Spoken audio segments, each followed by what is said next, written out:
Hi ಸ್ನೇಹಿತರೆ, welcome back to Deepa's Deepu channel. ಎಲ್ಲರೂ ಹೇಗಿದ್ದೀರಾ? ಎಲ್ಲರೂ ಚೆನ್ನಾಗಿದ್ದೀರಾ ಅಂತ ನಾನು ಕೂಡ ಭಾವಿಸ್ತೀನಿ. ನಾನಿವತ್ತು ಈ ಸಮ್ಮರ್ಗೆ ಸೂಪರ್ ಆಗಿರೋಂಥ ವಾಟರ್ ಮೆಲನ್ ಮಿಲ್ಕ್ ಶೇಕ್, ಆ ಮಿಲ್ಕ್ ಶೇಕಿಂದನೇ ಐಸ್ ಕ್ರೀಮ್ ಮಾಡೋದು ಹೇಗೆ ಅಂತ ತೋರಿಸ್ಕೊಡ್ತೀನಿ. ಸಮ್ಮರ್ ಅಂದ್ರೇ ವಾಟರ್ ಮೆಲನ್ ಅಲ್ವಾ, ನಮಗೆ ಬೇಸಿಗೆ ಕಾಲ ಬಂತು ಅಂದರೆ ವಾಟರ್ ಮೆಲನ್ ತುಂಬಾ ನೆನಪಾಗುತ್ತೆ, ಕಲ್ಲಂಗಡಿ ಹಣ್ಣು. ಅದರಿಂದ ಒಂದು ಅದ್ಭುತವಾದಂಥ ಒಂದು ಮಿಲ್ಕ್ ಶೇಕ್ ಮಾಡೋಣ. ತುಂಬ ಅಂದರೆ ತುಂಬಾ ರುಚಿಯಾಗಿರುತ್ತೆ ಮತ್ತು ಮಾಡೋದು ಕೂಡ ತುಂಬಾ ಈಸಿ. ಮಕ್ಕಳಿಗಂತೂ ಈ ಟೈಮಲ್ಲಿ ಐಸ್ ಕ್ರೀಮ್ ಅಂತಿರ್ತಾರೆ, ನಾವು ಮನೇಲೇ ಈ ರೀತಿ ಐಸ್ ಕ್ರೀಮ್ ಮಾಡಿಕೊಡೋದ್ರಿಂದ ಮಕ್ಕಳಿಗೂ ತುಂಬಾ ಚೆನ್ನಾಗಿರುತ್ತೆ, ಆರೋಗ್ಯಕ್ಕೂ ಕೂಡ ಒಳ್ಳೆಯದಂತ ಹೇಳ್ಬೋದು. ಈ ಕಲ್ಲಂಗಡಿ ಹಣ್ಣಿನ ಮಿಲ್ಕ್ ಶೇಕ್ ಮಾಡಲಿಕ್ಕೆ ಮೊದಲನೇದಾಗಿ ನಾನು ಒಂದು ಕಲ್ಲಂಗಡಿ ಹಣ್ಣು ತೊಗೊಬಂದಿದ್ದೀನಿ. ಇದಂತೂ ತುಂಬಾ ಸ್ವೀಟ್ ಇತ್ತು ಅಂತ ಹೇಳ್ಬೋದು, ತುಂಬಾ ಚೆನ್ನಾಗಿರುತ್ತೆ. ಒಂದೊಂದು ಟೈಮ್ ಚೆನ್ನಾಗಿರಲ್ಲ, ಇದಂತೂ ತುಂಬಾ ಸ್ವೀಟಾಗಿತ್ತು ಅಂತ ಹೇಳ್ಬೋದು. ಮೊದಲನೇದಾಗಿ ಮಿಕ್ಸಿ ಜಾರ್ಗೆ ಬೀಜ ಎಲ್ಲ ತೆಗೆದುಬಿಟ್ಟು ವಾಟರ್ ಮೆಲನ್ ಕಲ್ಲಂಗಡಿ ಹಣ್ಣನ್ನು ಹಾಕೊತಾ ಇದ್ದೀನಿ.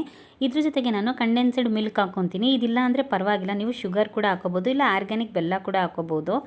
ಈ ಮಿಲ್ಕ್ ಹಾಕೋದ್ರಿಂದ ಸ್ವಲ್ಪ ಟೇಸ್ಟ್ ಚೆನ್ನಾಗಿರುತ್ತೆ ಅಂತ ಹಾಕೊತಾ ಇದ್ದೀನಿ, ಮನೇಲಿತ್ತ ಹಾಗಾಗಿ. ಅದಾದಮೇಲೆ ನಾನಿಲ್ಲಿ ಒಂದು 2 ಚಿಟಿಕೆಯಷ್ಟು ಕಸ್ಟರ್ಡ್ ಪೌಡರ್ ಹಾಕೋತಿದ್ದೀನಿ. ಈ ಕಸ್ಟರ್ಡ್ ಪೌಡರ್ನ ಜಾಸ್ತಿ ಹಾಕ್ಕೊಳ್ಳಲ್ಲ, ಬರೀ ಒಂದು 2 ಚಿಟಿಕೆ ಅಷ್ಟೇ ಹಾಕ್ತಿದ್ದೀನಿ, ನೀವೇ ನೋಡ್ತಿರ್ಬೋದು.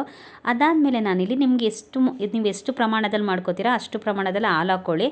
ಈಗ ನಾನೊಂದು ಇದನ್ನು ಮಿಕ್ಸಿಯಲ್ಲಿ ಗ್ರೈಂಡರ್ ಮಾಡ್ಕೊಂಬರ್ತೀನಿ. ತುಂಬಾ ಚೆನ್ನಾಗಿರುತ್ತೆ. ಇದಕ್ಕೆ ಬೇಕಂದರೆ ಹಾಲು ಹಾಕೋಬೋದು, ಇನ್ನೊಂದು ಸ್ವಲ್ಪ ಗಟ್ಟಿ ಇದ್ದರೆ. ಅದಕ್ಕೆ ಸ್ವಲ್ಪ ನಿಮಗೆ ಶುಗರ್ ಇಷ್ಟ ಇಲ್ಲ ಅಂದರೆ ಹಾಗೆ ಕುಡಿಬೋದು. ನಾನೊಂದು ಸ್ವಲ್ಪ ಇಲ್ಲಿ ಕಂಡೆನ್ಸ್ಡ್ ಮಿಲ್ಕ್ ಹಾಕಿರೋದ್ರಿಂದ ಶುಗರ್ ಹಾಕೋಲ್ಲ. ಬೇಕಿದ್ರೆ ನೀವು ಆರ್ಗ್ಯಾನಿಕ್ ಬೆಲ್ಲ ಕೂಡ ಹಾಕೋಬೋದು. ನೀವೇ ನೋಡ್ತಿರ್ಬೋದು, ಮಿಲ್ಕ್ ಶೇಕ್ ರೆಡಿ ಆಯಿತು. ತುಂಬ ಅಂದರೆ ತುಂಬ ಈಸಿ ಮಾಡೋದು, ಹಾಗೆ ತುಂಬಾ ರುಚಿಯಾಗೂ ಕೂಡ ಇರುತ್ತೆ. ಒಮ್ಮೆ ಟ್ರೈ ಮಾಡಿ ನೋಡಿ. ಇವಾಗ ನನ್ನ ಮಿಲ್ಕ್ ಶೇಕ್ ಚೆನ್ನಾಗಾಗಿದೆ, ತುಂಬಾ ರುಚಿಯಾಗಿತ್ತು. ನಾನು ಕುಡಿದು ನೋಡಿದೆ, ತುಂಬಾ ಟೇಸ್ಟಿಯಾಗಿತ್ತು, ಅದಕ್ಕೆ ವೀಡಿಯೋ ಮಾಡ್ತಾಯಿದ್ದೀನಿ. ಮಿಲ್ಕ್ ಶೇಕ್ ರೆಡಿ ಆಯಿತು. ಎಷ್ಟು ಚೆನ್ನಾಗಿದೆ ಅಂದರೆ ನಿಜವಾಗ್ಲೂ ತುಂಬಾ ಸೂಪರಾಗಿದೆ ಅಂತ ಹೇಳ್ಬೋದು. ಬೇಕಿದ್ರೆ ನೀವು ಹಾಲು ಸೇರಿಸ್ತಾನೆ ಬರೀ ವಾಟರ್ ಮೆಲನು ಮತ್ತು ಸ್ವಲ್ಪ ಬೆಲ್ಲ ಹಾಕ್ಕೊಂಡಾದರೂ ನೀರು ಹಾಕ್ಕೊಂಡಾದರೂ ಹಾಗೆ ಕುಡಿಬೋದು, ಚೆನ್ನಾಗಿರುತ್ತೆ. ಆದರೆ ಈ ರೀತಿ ಹಾಲು ಹಾಕೋದ್ರಿಂದ ಇನ್ನೂ ಜಾಸ್ತಿ ಟೇಸ್ಟ್ ಇರುತ್ತೆ ಅಂತ ಹೇಳ್ಬೋದು. ಇದೇ ಮಿಲ್ಕ್ ಶೇಕಿಂದ ಇವಾಗ ನಾನು ಐಸ್ ಕ್ರೀಮ್ ಮಾಡಿ ತೋರಿಸ್ತೀನಿ.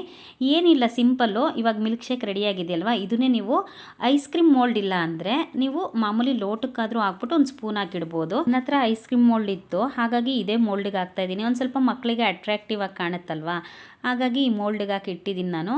ಇಲ್ಲಾಂದರೆ ನೀವು ಮಾಮೂಲಿ ನಾನು ಹೇಳಿದ್ನಲ್ಲ ಆ ರೀತಿ ಮಾಡ್ಕೋಬೋದು. ಆದರೆ ತುಂಬಾ ಚೆನ್ನಾಗಿರುತ್ತೆ ಅಂತ ಹೇಳ್ಬೋದು. ಇದ್ರ ಕ್ಯಾಪ್ಗಳು ಎಷ್ಟು ಅಟ್ರಾಕ್ಟಿವ್ ಆಗಿದೆ ಅಂದರೆ ಒಂದೊಂದು ಮೇಲ್ಗಡೆ ಕ್ಯಾಪ್ಗಳ ಮೇಲೆಲ್ಲ ಫ್ರೂಟ್ಸ್ಗಳ ಥರ ಸಿಂಬಲ್ಸ್ ಇದೆ, ಪೈನಾಪಲ್ಲು, ಆ್ಯಪಲ್, ಆ ರೀತಿ ನೋಡೋಕ್ಕೆ ತುಂಬಾ ಒಂಥರ ಮಕ್ಳಿಗೆ ಚೆನ್ನಾಗಿ ಅನಿಸುತ್ತೆ. ಮನೇಲೇ ಈ ರೀತಿ ಮಾಡ್ಕೊಡೋದ್ರಿಂದ ಐಸ್ ಕ್ರೀಮ್ನ ಮಕ್ಕಳು ತುಂಬ ಇಷ್ಟಪಟ್ಟು ತಿಂತಾರೆ. ಈಗ ಎಲ್ಲ ಮೋಲ್ಡಿಗೆ ಹಾಕ್ಬಿಟ್ಟು ನಾನು ಫ್ರೀಝರಲ್ಲಿ, ಅವರು ಮಕ್ಕಳು ಸಂಜೆ ಬರ್ತಾರೆ ಅಂದರೆ ನಾನು ಮಧ್ಯಾಹ್ನ ಮಾಡಿಡ್ತೀನಿ, ಈವ್ನಿಂಗಿಗೆ ಅದು ಸೆಟ್ ಆಗಿರುತ್ತೆ. ನೋಡಿ, ಸಡನ್ನಾಗಿ ತೆಗಿಯೋಕ್ಕಾಗಲ್ಲ ಅಂದರೆ ನಿಮಗೆ ಬೇಗನೆ ಬೇಕು ಅಂದರೆ ಸ್ವಲ್ಪ ತಣ್ಣೀರಲ್ಲಿ ಹಾಕ್ಬಿಟ್ಟು 2 ಸೆಕೆಂಡ್ ಬಿಟ್ಬಿಟ್ಟು ತೆಗೀರಿ, ಈಸಿಯಾಗಿ ಬಂದುಬಿಡುತ್ತೆ. ನೀವು ತುಂಬಾ ಬೇಗ ಎಳೆಯೋಕ್ಕೆ ಹೋಗ್ಬಿಡಿ, ಆಮೇಲೆ ಅದು ಕ್ಯಾಪ್ ಕಟ್ಟಾಗಿಬಿಡುತ್ತೆ. ಸ್ವಲ್ಪ ಒಂದು 2 ಸೆಕೆಂಡ್ ಬಿಟ್ಟಾದರೂ ತೆಗಿಬೋದು. ಈಗ ನೋಡಿ ನಾನು ತೆಗೆದಿದ್ದೀನಿ, ಎಷ್ಟು ಚೆನ್ನಾಗಿ ಬಂದಿದೆ ಅಂದರೆ ಐಸ್ ಕ್ರೀಮು. ನಿಜವಾಗ್ಲೂ ನೀವೇ ನೋಡ್ತಾ ಇರ್ಬೋದು, ತುಂಬಾ ಚೆನ್ನಾಗಿ ಬಂದಿದೆ. ಅದು ಕ್ಯಾಪೇ ನನಗೆ ಇಷ್ಟ ಆಗುತ್ತೆ, ಅದು ಇಟ್ಕೊಂಡು ತಿನ್ನೋಕ್ಕೆ. ಮಕ್ಕಳಿಗೂ ಅದೇ ರೀತಿ ಅಟ್ರಾಕ್ಟಿವ್ ಆಗಿರುತ್ತೆ. ಹೊರ್ಗಡೆಯಿಂದ ತಂದುಕೊಡೋದ್ಕಿಂತ ಐಸ್ ಕ್ರೀಮ್ಗಳನ್ನ ಈ ರೀತಿ ಮನೇಲೇ ಮಾಡಿಕೊಟ್ರೆ ಇನ್ನೂ ಚೆನ್ನಾಗಿರುತ್ತೆ. ಇದೇ ರೀತಿ ಬೇರೆ ಬೇರೆ ಹಣ್ಣುಗಳ್ನೂ ನಾವು ಹಾಕ್ಬಿಟ್ಟು ಮಾಡ್ಬೋದು, ತುಂಬಾ ರುಚಿಯಾಗಿರುತ್ತೆ. ಆರೋಗ್ಯಕ್ಕೂ ಕೂಡ ಮನೇಲೇ ಮಾಡೋದ್ರಿಂದ ತುಂಬಾ ಒಳ್ಳೆಯದು, ಮಕ್ಕಳಿಗೆ ಹೆಲ್ತ್ಗೂ ಕೂಡ ತುಂಬ ಒಳ್ಳೆಯದು. ನಾನು ಕೂಡ ಎಂಜಾಯ್ ಮಾಡ್ಕೊಂಡು ತಿಂತೀನಿ ಐಸ್ ಕ್ರೀಮ್ನ. ಮತ್ತು ಸಂಜೆ ಬರೋ ಟೈಮ್ಗೆ ನಾನು ರೆಡಿ ಮಾಡಿ ಇಟ್ಟಿದ್ದೆ. ನನ್ನ ಮಗಳು ತುಂಬಾ ಇಷ್ಟಪಟ್ಟು ತಿಂದಳು, ಅವಳಿಗಂತೂ ತುಂಬ ಇಷ್ಟ. ಈ ರೀತಿ ಮನೇಲೇ ಮಾಡಿಕೊಟ್ರೆ ಇನ್ನೂ ಇಷ್ಟಪಟ್ಟು ತಿಂತಾರೆ. ಆದರೆ ಇದು ತುಂಬಾ ಚೆನ್ನಾಗಿತ್ತು, ಟೇಸ್ಟ್ ಅಂತೂ ತುಂಬಾ ಚೆನ್ನಾಗಿತ್ತು ಅಂತ ಹೇಳ್ಬೋದು. ನೀವು ಕೂಡ ಒಮ್ಮೆ ಮಕ್ಕಳಿಗೆ ಈ ರೀತಿ ಮಾಡಿಕೊಡಿ, ತುಂಬಾ ಚೆನ್ನಾಗಿರುತ್ತೆ. ಫ್ರೆಂಡ್ಸ್, ಯಾರೆಲ್ಲ ನನ್ನ ವಿಡಿಯೋ ನೋಡ್ತಾ ಇದ್ದೀರಾ, ನನ್ನ ವಿಡಿಯೋ ಇಷ್ಟ ಆದರೆ ಒಂದು ಲೈಕ್ ಮಾಡಿ ಮತ್ತು ನನ್ನ ಚಾನಲ್ನ ಸಬ್ಸ್ಕ್ರೈಬ್ ಮಾಡ್ಕೊಳ್ಳಿ friends. Thank you for watching video.